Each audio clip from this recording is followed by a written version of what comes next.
to say to the Prime Minister? I hadn't planned on saying anything. It's just when I heard him speak about how he wants ceasefire in Gaza and Lebanon, just the hypocrisy on how every day we're still sending British bombs and British bullets that are being used in Lebanon and in Gaza right now. And the Prime Minister, he could stop that. He could stop that right now, but he doesn't. And he says that he wants things to stop, but he won't lift a finger to actually stop them. So you weren't planning on saying anything, you were just moved to say why?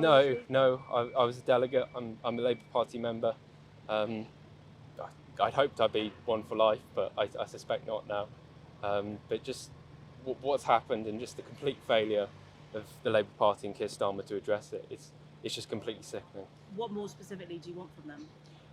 Complete suspension of arms sales to Israel, embargoes, sanctions, whatever it takes to stop this genocide that is currently occurring, not just empty platitudes to conference halls full of people who support you. And can I ask what your job is, or are you a student? I'm a student. Are you happy with Keir Starmer as Labour leader? Absolutely not, no.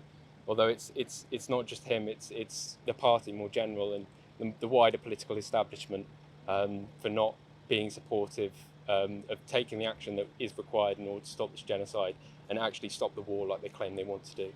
Can you tell us what was going through your head as you were sat there, and what sort of was the moment you decided to stand up and start talking? I was just angry. I mean, at myself, I guess, for not saying anything at the time. But again, like I say, just for him coming out to say that he wanted a ceasefire, but not taking any of the actions that he could, not lifting a finger in order to do it. And I was just angry. And in the end, I decided I had to do it before the speech was over. How many? Sorry, go on. What did you? I don't know if you heard what Keir Starmer said back at you. No. He said you must have a pass from 2019, and they've changed the Labour Party. What do you make? No, I joined in 2022 when he was leader. I thought he would be able to do what he said, to be a more moderate force that could win the election and still deliver change. But he hasn't delivered change. We've got the same Tory corruption sleaze with all of this stuff about free clothes and free spectacles and free Taylor Swift concert tickets. No, I'm not. I've never been a member of the Labour Party under Corbyn. Do you think other Labour members should be taking a harder line on Gaza and putting more pressure on Keir? I think so, yeah. I mean, I understand that people aren't comfortable in doing what I did.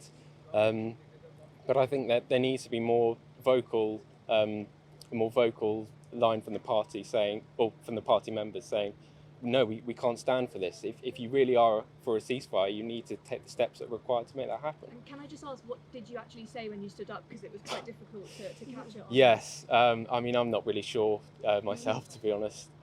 Just about saying that while he was talking about providing opportunities for children in Gaza and children in Lebanon are having British bombs and bullets rain down on them because he won't lift a finger to stop them.